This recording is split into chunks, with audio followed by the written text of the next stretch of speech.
आप सबका बहुत बहुत धन्यवाद यहाँ पर आने के लिए। सबको मेरा नमस्कार। एक अत्यंत गंभीर मुद्दे पर आपके पास आज फिर आए हैं इस मंच से। अडानी जी की काली करतूतों के बारे में हमने इस मंच से, कांग्रेस पार्टी ने, श्री राहुल गांधी ने, हमारे अध्यक्ष ने लगातार सच सामने लाने का काम किया है। इस मंच से हमने वो सारे सवाल उठाए हैं जो आज इस देश के मन में हैं कि इस देश के प्रधानमंत्री, उनकी चुनी हुई सरकार, उनके तमामों मंत्री, उनके सांसद, पूरा तंत्र भ्रष्टाचार से घिरे गौतम अडानी को बचाने में क्यों लगा हुआ है। पर सच को छुपाया नहीं जा सकता है। भले मोदी जी और उनका पूरा तंत्र आज अडानी जी का बचाव करें, सच तो अंततोगत्वा सामने आएगा ही आएगा। लेकिन आज मैं इस मंच से आपको अडानी जी के समधी की कहानी सुनाती हूं, और वो कहानी सुनानी जरूरी है क्योंकि वो भी एक भगोड़े हैं। वो भी देश पर करोड़ों रुपए की चपत लगाकर मेहुल भाई और नीरव भाई की तरह भाग चुके हैं। अडानी जी के समधी हैं, उनका नाम है जतिन मेहता। नाम तो आपने सुना ही होगा। Vinson Diamonds, Forever Precious Jewellery, Suraj Diamonds, इन सब के मालिक हैं।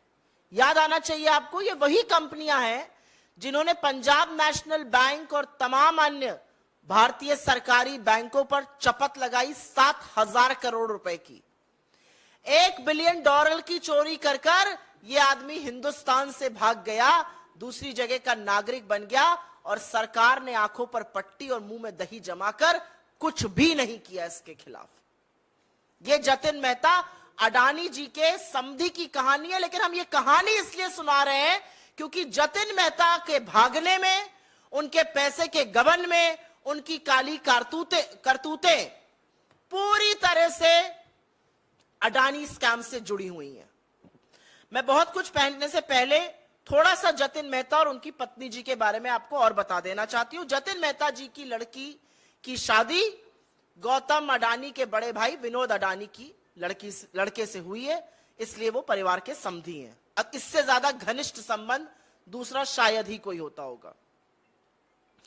जतिन मेहता और उनकी पत्नी ने 2 जून 2016 को भारत की नागरिकता छोड़कर कैरिबियन में, जो अंतरराष्ट्रीय टैक्स हेवन है, सेंट किट्स में, वहां की नागरिकता ले ली। वहां से एक्स्ट्राडिशन की हमारे पास कोई ट्रीटी नहीं है। सरकार फिलहाल हाथ ही मल रही है। अगर आप सरकार के सर्वोच्च व्यक्ति से पूछ लीजिएगा कि क्या कार्रवाई हो रही है, तो नील बटा सन्नाटा।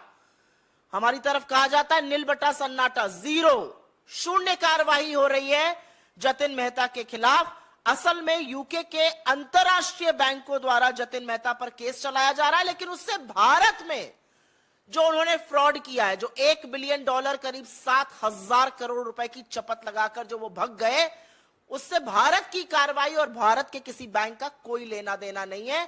तो नील बटा सन्नाटा कार्रवाई मोदी जी जतिन मेहता के खिलाफ कर रहे हैं। अब आपको समझाते हैं कि वो ऐसा क्यों कर रहे हैं। वो ऐसा इसलिए कर रहे हैं क्योंकि मेहुल भाई हो गए या नीरव मोदी हो गए या जतिन मेहता जैसे चोर और भगोड़ों के तार अडानी के काले कारनामे, अडानी की काली करतूतों से जुड़े हुए हैं। जतिन मेहता ने मेहुल भाई और नीरव मोदी की तरह वही स्वांग रचा, लेटर ऑफ क्रेडिट लिया बैंकों से, सोना इंपोर्ट किया और उसके बाद जेवर बनाकर एक्सपोर्ट किए। मजे की बात यह है कि जिन 13 कंपनियों को जतिन भाई ने दुबई में ये एक्सपोर्ट किया, वो जांच के बाद पता चल रहा है वो 13 कंपनियों का मालिकाना हक उन्हीं का था। वो एक्चुअल उन्हीं की कंपनियां थी, उनको उन्होंने एक्सपोर्ट किया और उसके बाद वो पैसा डुबा दिया गया। कह दिया गया पेमेंट नहीं हुआ, पैसा डूब गया। पैसा डूबा नहीं गया, पैसा डकार लिया गया।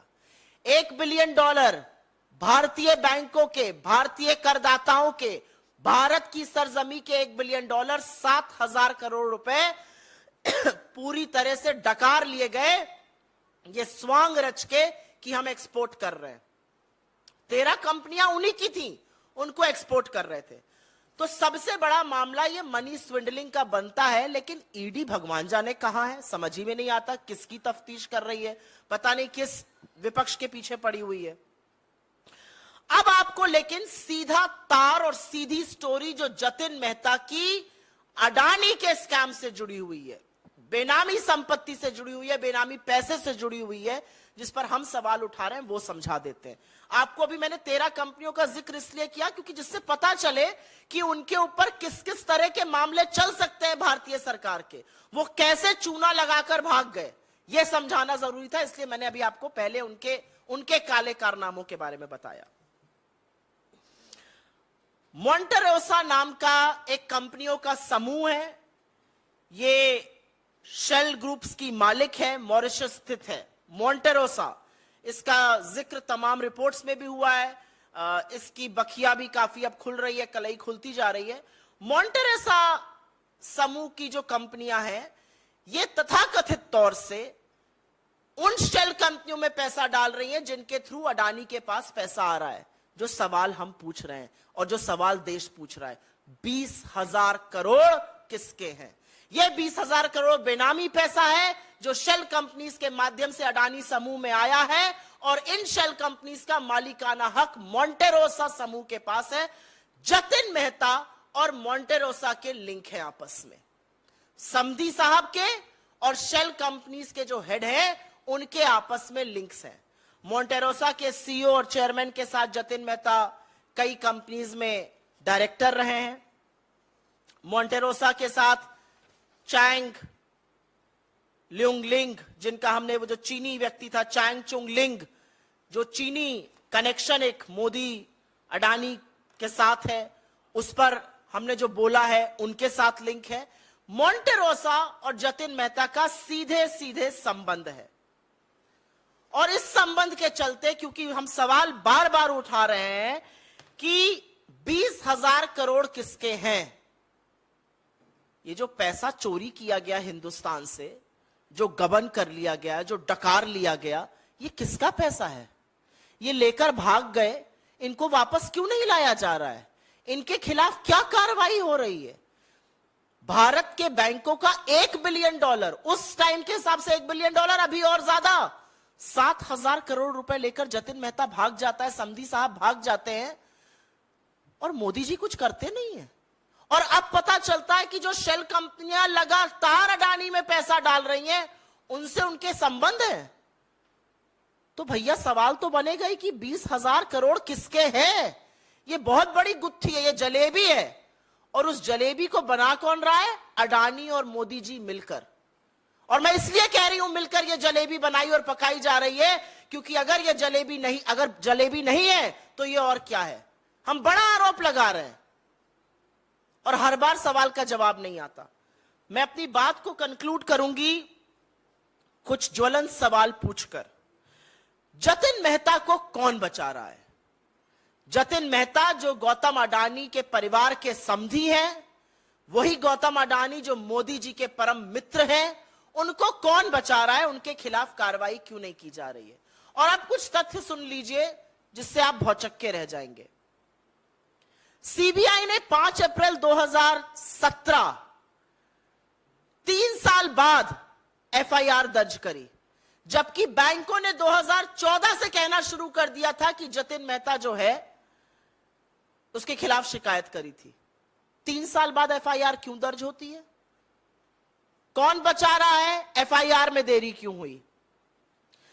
क्या कार्रवाई की जा रही है? जतिन मेहता ने यहां से नागरिकता छोड़ी, वो सेंट किट्स में बस गए, उनके खिलाफ क्या कार्रवाई की जा रही है? ये तीसरा सवाल है, और ये तीसरा अहम सवाल है, कहां है सीबीआई की कार्रवाई, कहां है ईडी की कार्रवाई? चौथा एक बड़ा सवाल और है,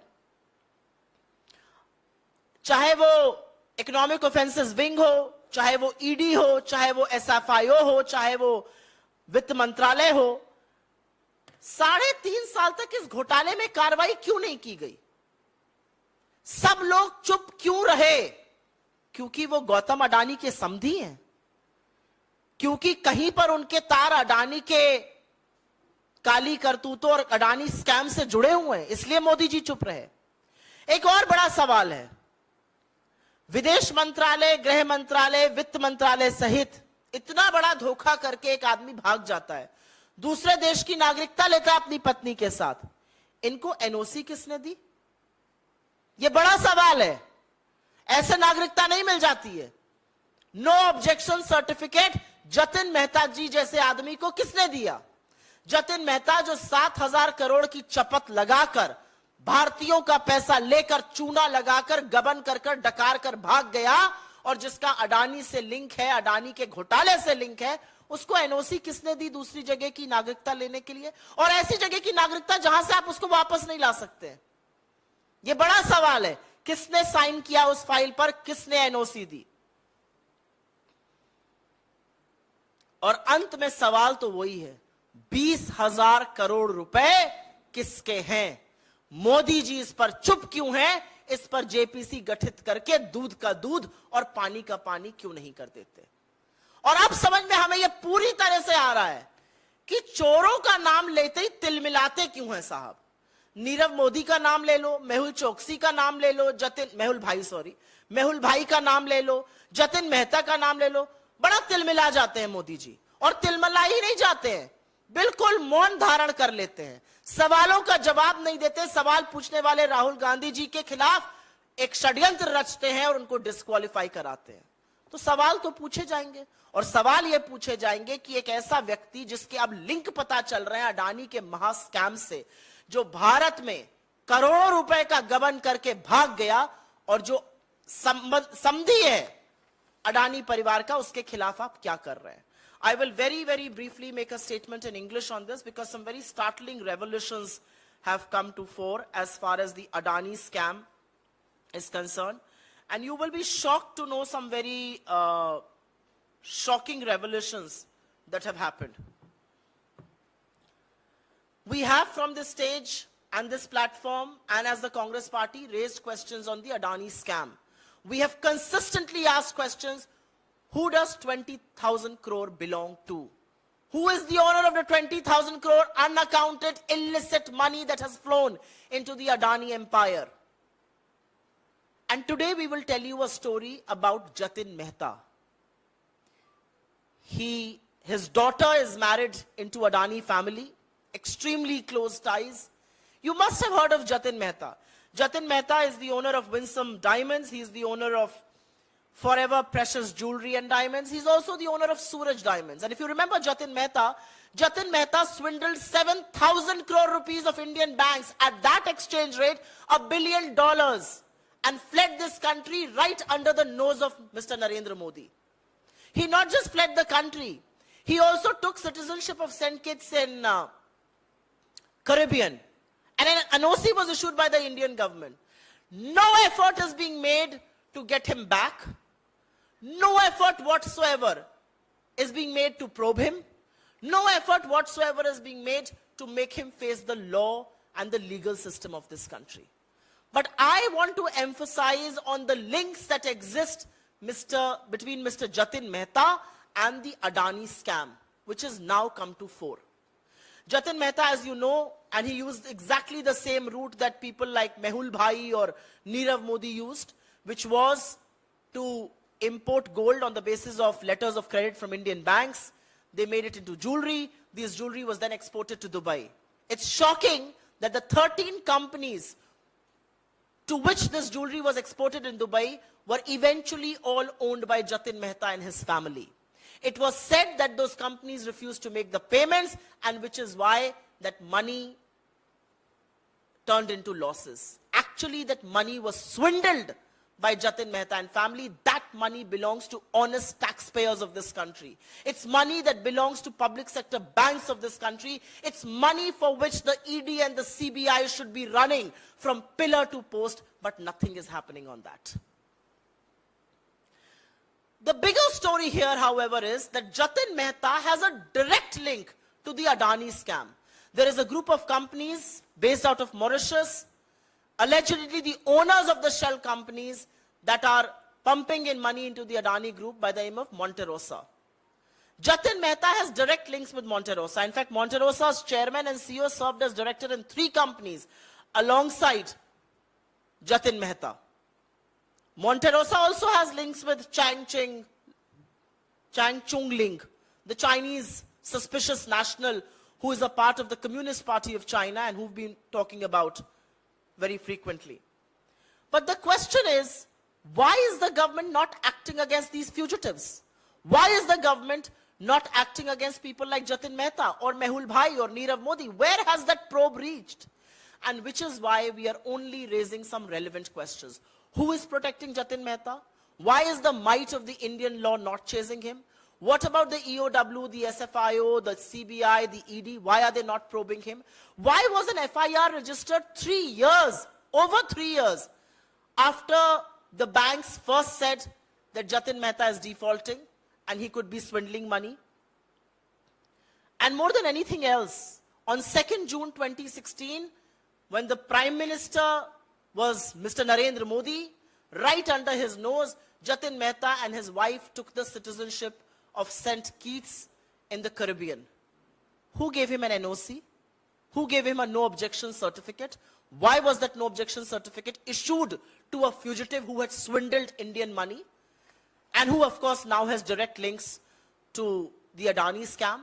Because there are direct links between Jatin Mehta and Monterosa, will the Indian government now probe Jatin Mehta further? And the eventual question is, who does 20,000 crore belong to? Where is that unaccounted Benami money coming from? Who is the owner of 20,000 crore rupees? And we, of course, now understand that why does Mr. Modi get so unnerved each time we talk about swindlers and fugitives like Nirav Modi or Mehul Bhai or Jatin Mehta? Because they are all eventually linked to his best friend Gautam Adani. They are all eventually linked to the scam, the biggest scam that has unfolded in the history of India, which is the Adani Gate. He refuses to answer questions on Adani. He refuses to answer questions on Nirav Modi, on Mehul Choksi, on Jatin Mehta. But through a conspiracy, he will disqualify Rahul Gandhi. The reality is that these are proofs before Indian institutions, Indian agencies. When will they act? That's the question. पहले suo motu के सवाल ले लेंगे, उसके बाद बाकी सवाल please.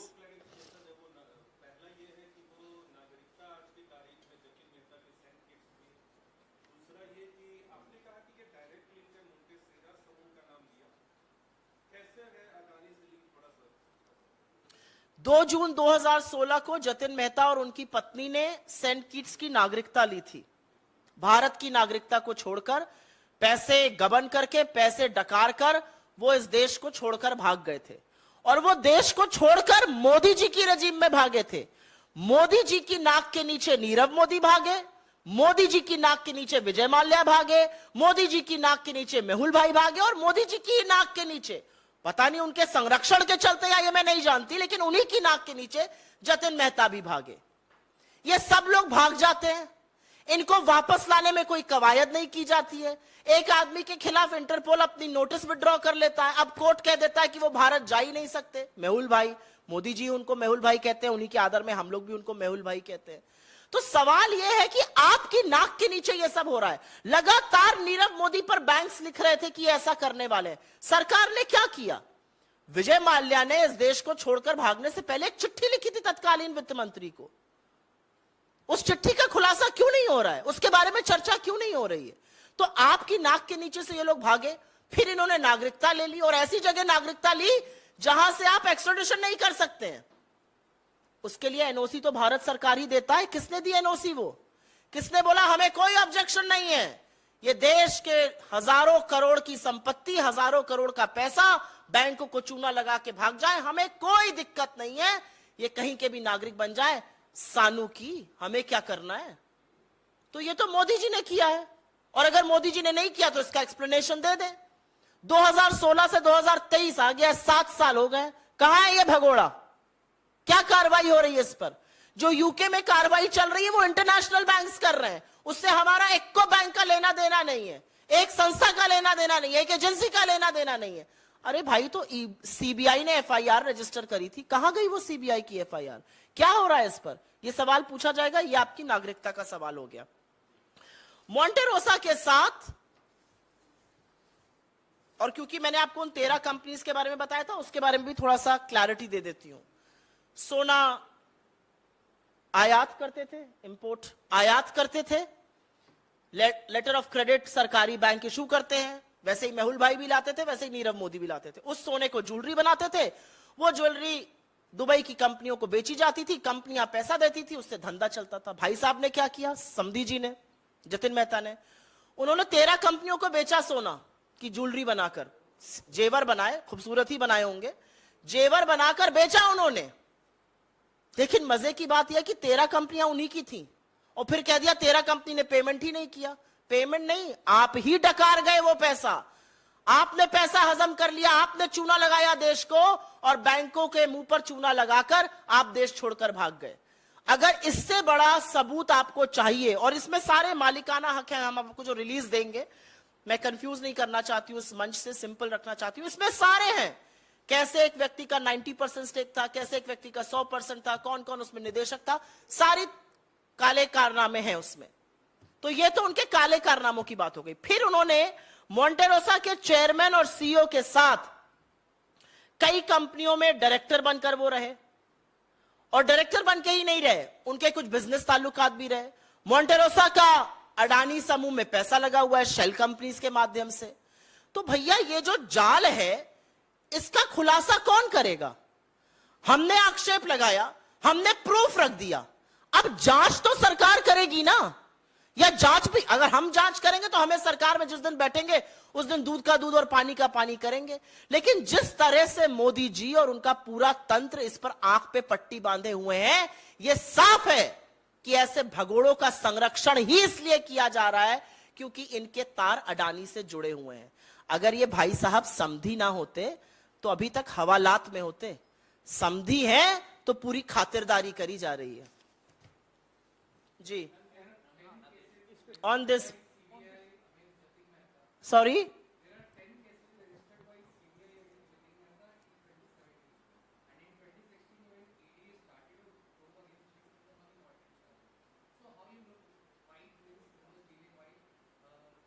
that's precisely the question that we are raising, that why a delay of 3.5 years after the banks first started complaining that he has swindled money?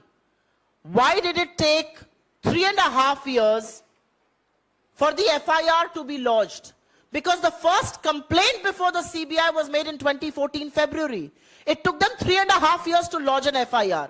It has taken them 7 years to do nothing. You are talking about an ED and a CBI case. You're saying 10 cases. There could be 1,000 cases.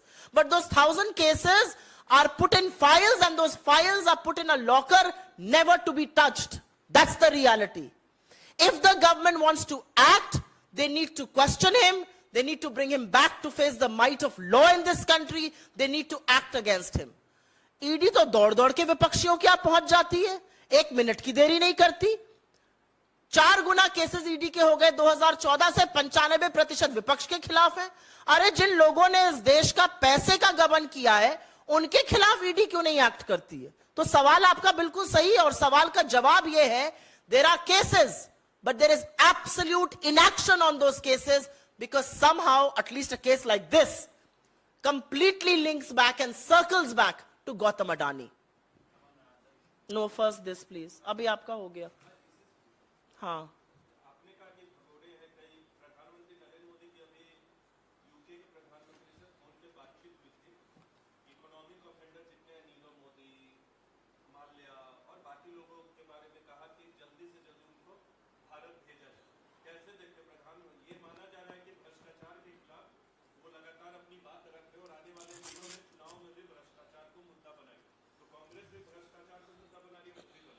Modi ji भ्रष्टाचार को मुद्दा कैसे बनाते हैं? कहते हैं सब भ्रष्टाचारी एक मंच पर। कौन कौन उस मंच पे खड़ा है? नरेंद्र मोदी के साथ उस मंच पर सबसे पहले गौतम अडानी खड़े हैं, उनके बाएं पर शुभेंदु अधिकारी हैं, और थोड़ी दूर पर हेमंत बिस्व शर्मा है, उसी मंच पर नारायण राणे हैं, उसी मंच पर 40% सीएम बोम्मई है, उसी मंच पर येदियुरप्पा है। ये वो मंच है। पहले उस मंच से एक एक करके लोगों को जेल भेजना शुरू करें, उसके बाद बात करेंगे भ्रष्टाचार की। 40% आपकी जो कर्नाटक में सरकार है, जहां से आपका जल्दी फेयरवेल होने वाला है, जल्दी रुखसती होगी, वहां पर आपका डूबता जहाज जो है वो सबको दिख रहा है। 40% दुनिया की सबसे भ्रष्ट सरकार आप चला रहे हैं और आप भ्रष्टाचार के बारे में बोलिएगा। और भाई साहब ये थोड़ी पुरानी स्क्रिप्ट हो गई। मोदी जी ने फला से फोन पर बात करी, मोदी जी ने फला से मुलाकात करी। आप मुलाकातें करिए, आप जबरदस्ती गले पड़िए, आप गलबहियां करिए, आप वो सब करते रहिए। वो सब कैमरे के लिए आप करते हैं, वो सारा देश जानता है, कैमरा आपको अच्छा लगता है। अरे प्रभु, 9 साल से सत्ता में है, अब ये सब छोड़ दीजिए कि फोन पर बात कर ली, फलाने से मुलाकात कर ली, आंख दिखाएंगे, सीना चौड़ा कर। अब 9 साल हो गए, अब कार्रवाई करिए। अब रुखसती का वक्त आ गया है, दिल्ली से जल्दी विदा होने वाली है। अब 9 साल हो गए, अब ये फोन पर बात कर ली, फलाना कर लिया, नहीं चलेगा। अब परिणाम दिखाने का वक्त है। रिपोर्ट कार्ड दिखाइए, करप्शन पर आपने क्या किया। उस पर आपका रिकॉर्ड नील बटा सन्नाटा है। इसी पर है जी।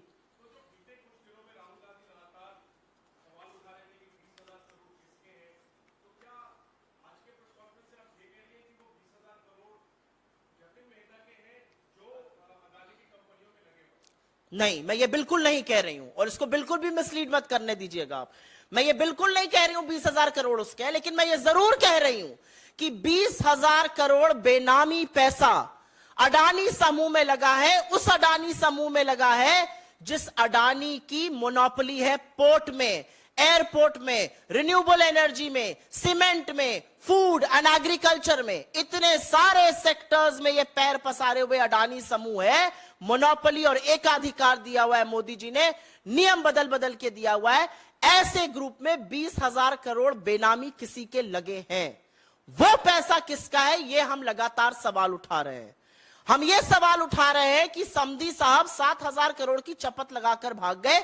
समधी साहब के भी उस शेल कंपनी के मालिकाना जिसका हक है उससे संबंध है। तो सवाल यह है कि ये पैसा किसका है। इस जाल का चक्रव्यूह जो ये जलेबी है, इसको सिंपल तरीके से जांच कब होगी। जेपीसी बिठाइए, दूध का दूध और पानी का पानी कीजिए जी। Any other questions on this? हाँ बताइए।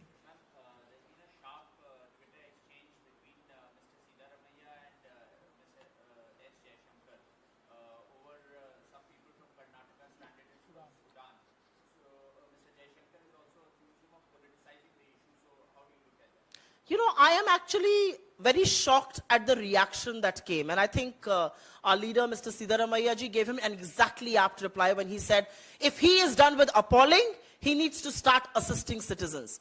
The problem with people in this government is, for every little thing, why do they get so riled up? He put out a message seeking the assistance of India's foreign minister to safely ensure the passage of citizens from Karnataka who are stuck in Sudan. What was so riling about it?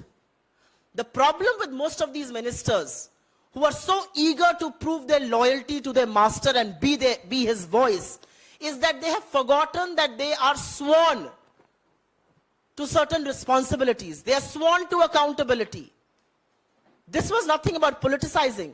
This was about seeking help. You may be helpless. You may be good for nothing. And that's truly who you are. You have decided to turn a 2 rupee toll. Good for you. Do all that you want to do. Ensure the safe passage of citizens back in India.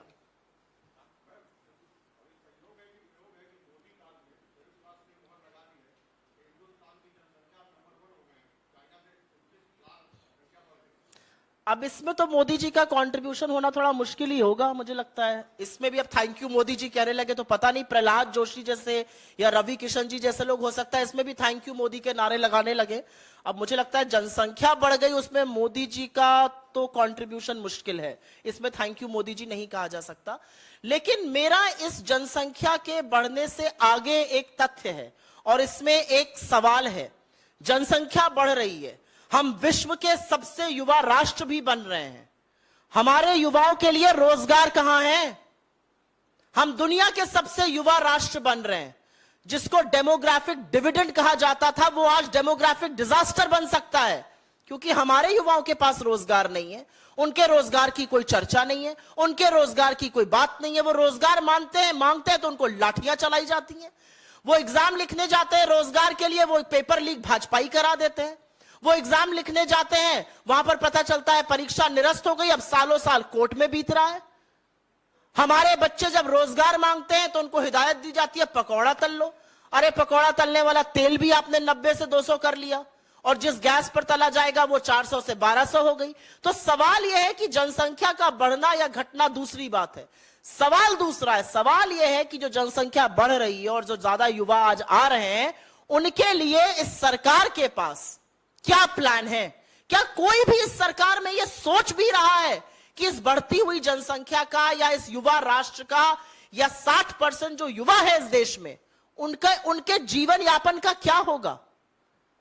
और मैं तीखी बात कह रही हूं जो मैं कहना नहीं चाहती थी, जो अपराध के मामले जिस गति से बढ़ रहे हैं और जैसे लोग अपराध करते हुए पाए जा रहे हैं, युवा, छोटे छोटे बच्चे, लड़की ने बात नहीं मानी गोली मार दो, लड़की ने बात नहीं मानी चाकू कर दो, चाकू भोंक दो, पिस्तौल चला रहे हैं ये लड़के। आपको नहीं लगता कि ये डेमोग्राफिक डिजास्टर है? क्योंकि इन युवाओं के पास रोजगार नहीं है। जिस व्यक्ति के पास भी रोजगार होता है, काम करने का कोई जरिया होता है, वो उस पर ध्यान देता है। खाली दिमाग शैतान का घर होता है। इसके बारे में चर्चा जरूर होनी चाहिए।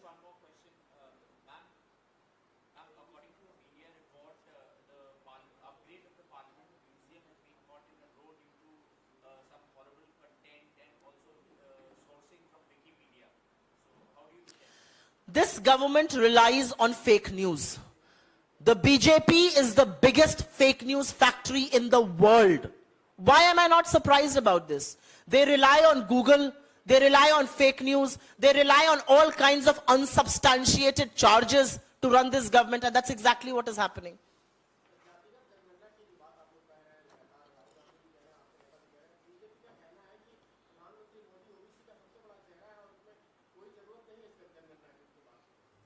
तो ओबीसी का चेहरा क्योंकि मोदी जी हैं तो बाकी ओबीसी को उनका हक नहीं मिलना चाहिए, ऐसी बेकार की उल जलूल की बात भारतीय जनता पार्टी ही कह सकती है। मैं इस मंच से जो मेरे नेता ने कहा है उसको दोबारा से दोहराना चाहती हूं। चोरों को छुपाने के लिए, चोरों के बचाव के लिए आप पिछड़े वर्ग के पीछे छुपे, आपने ओबीसी कार्ड खेला। यह अलग बात है कि ओबीसी महासभा ने आपके अध्यक्ष को एक लीगल नोटिस भेजा है कि आपकी हिम्मत कैसे हुई चोरों के साथ हमारा नाम लेने के लिए। चोरों के बचाव में आप ओबीसी कार्ड खेलते हैं, और जब ओबीसी का वाकई में कुछ भला करना है तो आप उल जलूल के बयान देते हैं। 2011 की एक जनगणना, उसको सार्वजनिक करिए, जो हक है उसको दीजिए। उस आबादी को उसका हक क्यों नहीं मिल रहा है? यह सवाल क्या अपने आप में सवाल नहीं है? सरकार क्यों बच रही है जातिगत जनगणना से? और ये हम नहीं, ये तमाम विपक्षी पार्टी इसके बारे में बात कर रही है। आप ओबीसी का कार्ड, ओबीसी को मिसयूज, ओबीसी को मिसरिपोर्ट करिएगा चोरों के बचाव में। मुंह की खानी पड़ी लीगल नोटिस के बाद, अब कोई बोलते हुए नहीं सुनाई देता है। लेकिन जब ओबीसी के भले की बात होगी, उनके हक की बात होगी, उनके हित की बात होगी, तो आप बगले झांकने लगते हैं। ये तो गलत बात है।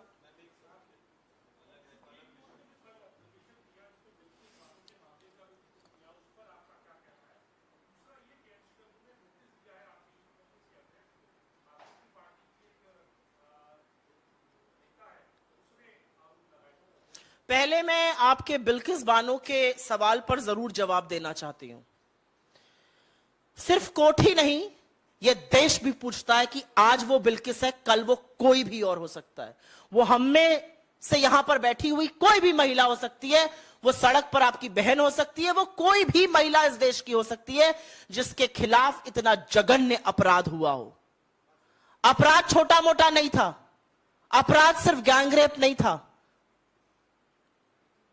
एक औरत ने, जिसने 2 दिन पहले बच्चा जाया था, उसके साथ रेप हुआ, उसके बच्चे की हत्या हुई। उसकी 3 साल की बच्ची का सिर फोड़ दिया गया दीवार पर। परिवार के 11 सदस्यों की हत्या हुई। कोई सोच सकता है उसने क्या झेला इन सालों में? और उसके बाद सरकार कहती है, गुजरात की सरकार और केंद्र की सरकार, कि ये फाइल्स प्रिविलेज है। क्या प्रिविलेज है इसमें? ये नेशनल सिक्योरिटी का मामला है, ये राष्ट्रीय सुरक्षा का मामला है, ये एक महिला की अस्मिता, एक महिला के हक, उस जघन्य अपराध के खिलाफ इस देश की आत्मा का मामला है।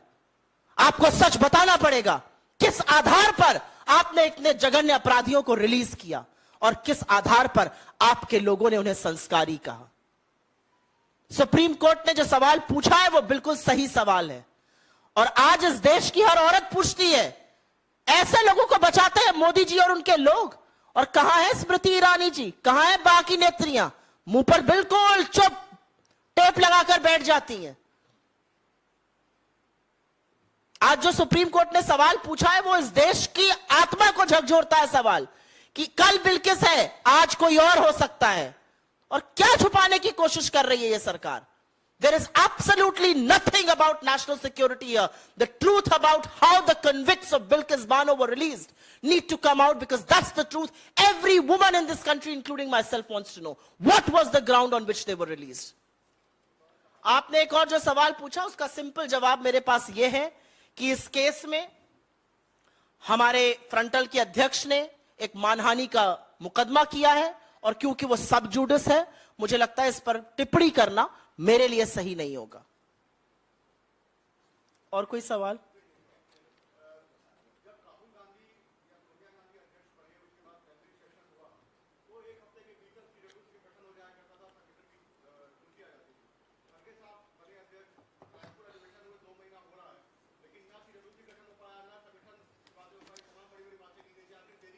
नहीं, ऐसा नहीं है। मुझे नहीं लगता तमाम बड़ी बड़ी बातें करी गई थी। मुझे लगता है कि हमने लोकतांत्रिक ढंग से अपने अध्यक्ष का चुनाव किया, 9000 से ऊपर डेलीगेट्स ने उस पर अपना वोट डाला। वो छोटी बात नहीं होती। हमने रात को 8 बजे खर्रा निकाल के नहीं कह दिया था कि ये 2 साल अध्यक्ष रहेंगे, जैसे कि भाजपा में कहा जाता है। उस बीच चुनाव कर्नाटक का एक बहुत महत्वपूर्ण चुनाव है, जिसको हम पूर्ण बहुमत से और जबरदस्त तरीके से जीतने जा रहे हैं, और इसीलिए मुझे लगता है कि थोड़ी देर हुई, क्योंकि खरगे जी खुद भी कर्नाटक से आते हैं, और मुझे ऐसा लगता है ये सारे डिसीजंस हो जाएंगे। इस पर मैं यहां पर बैठ के टीका टिप्पणी ना ही करूं तो बेटर रहेगा।